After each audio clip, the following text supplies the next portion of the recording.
কড়াইতে আমি 4 চা চামচ তেল গরম বসিয়ে দিয়েছি।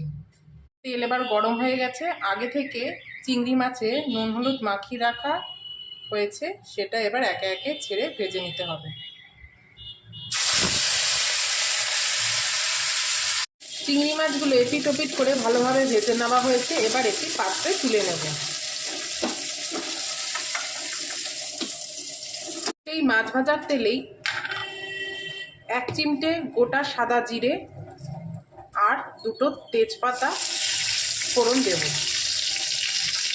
1 সেকেন্ড নাড়িয়ে চাড়িয়ে নিয়ে এবার এতে কেটে রাখা লাউ দিয়ে দেব। তারপর এতে 1.5 চা চামচ নুন দিয়ে দেব।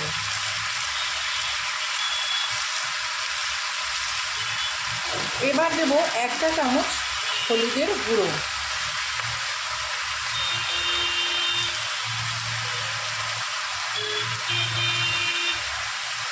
তারপর দেব 1 চা চামচ জিরের গুঁড়ো।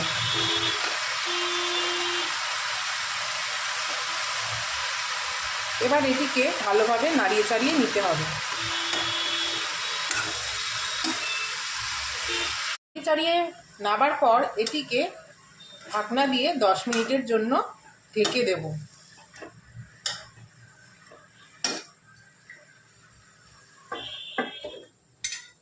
10 মিনিট পরে কড়াইয়ের ঢাকনা তুলে তাতে ভেজে রাখা চিংড়ি মাছগুলো দিয়ে আবার নাড়িয়ে চাড়িয়ে নেব।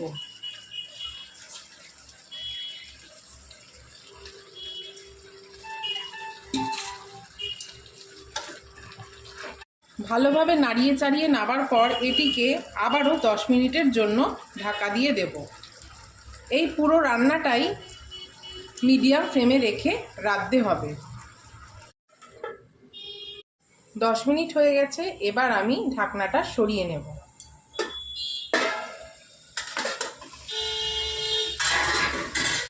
এবার এতে আমি পরিমাণ মতন ধনেপাতা দিয়ে দিলাম। এবার ভালো করে এটাকে নাড়িয়ে নেব 2 সেকেন্ড ধরে। তাহলেই তৈরি হয়ে যাবে আমাদের আজকের রেসিপিটি, সুস্বাদু লাউ চিংড়ির ঘন্ট।